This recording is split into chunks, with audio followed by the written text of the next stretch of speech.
I hope you all are fine and I welcome you all in this new lesson. In this video, we will talk about what is the use of lack. Now, this lack word you must have heard about, how we can use this word, and when you start speaking lack, then what you need to take care. All this thing we are going to talk about.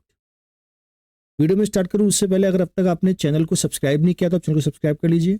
साथ में आप लोग bell icon दबा देना, जिससे further अगर मैं कोई नया वीडियो ऐड करूंगा तो आपको उसका नोटिफिकेशन मिल जाएगा। आप आई थिंक आप सभी लोग जानते हैं कि इस चैनल पर आपको दो तरह के वीडियोस मिलते हैं। एक आपको इंग्लिश के वीडियो मिलता है, यहाँ पर कोई बहुत स्पेसिफिक इंग्लिश लैंग्वेज के वीडियोस मिलते हैं। साथ में आपको जीएस के वीडियोस मिलते हैं, history, geography, political science, right. तो let us begin. First of all we need to understand what is lack.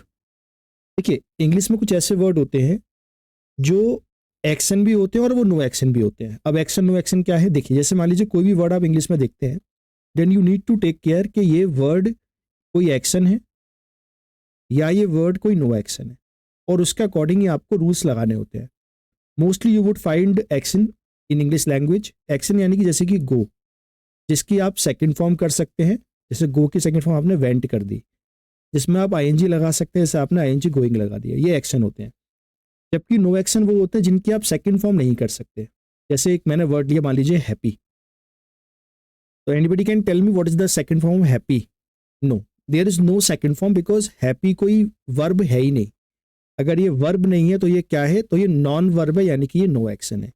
लेकिन कुछ ऐसे वर्ड होते हैं जो दोनों की तरह ट्रीट किए जाते हैं, मतलब वो एक्शन भी होते हैं और वो नो एक्शन भी होते हैं। उनमें से एक वर्ड है हमारा लैक। जैसे एक और वर्ड होता है लॉक, तो लॉक भी दोनों तरह ट्रीट करते हैं। Lock is action also and no action also, जैसे कि I am locking the lock. लेकिन आज हम बात करेंगे लैक को एज एन एक्शन। हम लैक को एज ए एक्शन कैसे यूज कर सकते हैं, चलिए बात करते हैं। अब जब मैंने आपको बोला कि लैक को as a action I am going to use, तो आपको ये बात क्लियर हुई होगी कि यहाँ पर हम लोग लैक की second form, third form, ING form use करेंगे, और जहां पर एस से एस लगाना है वो भी हम लगा सकते हैं। तो अगर एस लगाएंगे तो ये हो जाएगा लैक्स, सेकंड फॉर्म हो जाएगी लैग्ड, थर्ड फॉर्म भी हो जाएगी इसकी लैग्ड, और आईएनजी फॉर्म हो जाएगी लैकिंग। लैक का मतलब होता क्या है? लैक का मतलब होता है किसी चीज की कमी होना।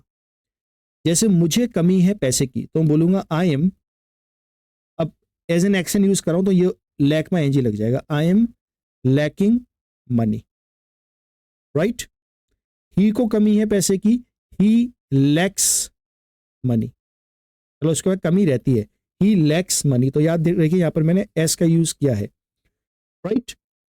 तो lack as an action we can make like this, he is lacking money, do you lack anything, क्या तुम्हें किसी चीज की कमी है? I do not lack anything. तो बहुत ही जनरल तरीके से आप इंग्लिश को बोल सकते हैं, लैक को एज एन एक्शन यूज कर सकते हैं। तो let us see some more example with lack. The team will not succeed if they continue to lack proper communication. मतलब जब तक उनमें प्रॉपर कम्युनिकेशन नहीं होगा या कम्युनिकेशन की कमी रहेगी, तब तक टीम जो है सक्सीड नहीं करेगी। Next, many students struggle because they lack essential study skill. मतलब बहुत सारे स्टूडेंट स्ट्रगल करते हैं क्योंकि उनके पास जो जरूरत की चीजें होती हैं, जो स्किल होती है, वो उनके पास उनकी कमी होती है। दे लैक, तो दे के बाद डायरेक्ट लैक आ रहा है, मतलब lack we are using as an action. The project में फेल, प्रोजेक्ट फेल हो सकता है if we lack necessary funding. मतलब अगर हमारे पास फंडिंग यानी कि पैसे की कमी हो जाएगी जितना हमें चाहिए, तो प्रोजेक्ट क्या हो जाएगा? फेल हो जाएगा। तो here we are using lack as an action. I believe the company's performance is suffering because they lack a clear strategy.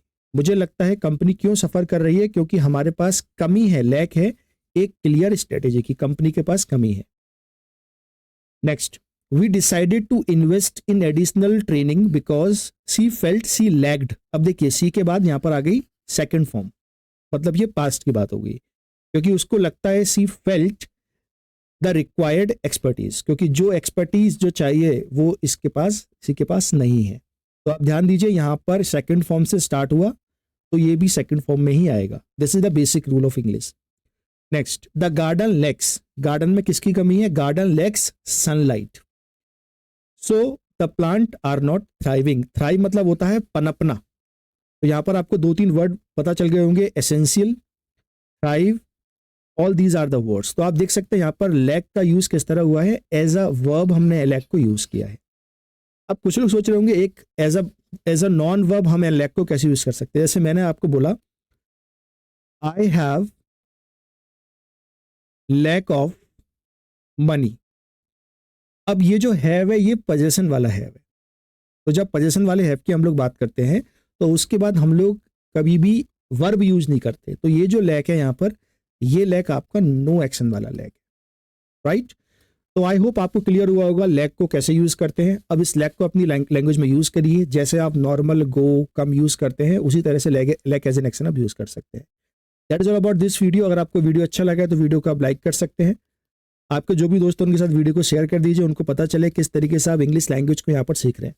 So that is all. Thank you so much for watching. I will see you in the next video. Thank you.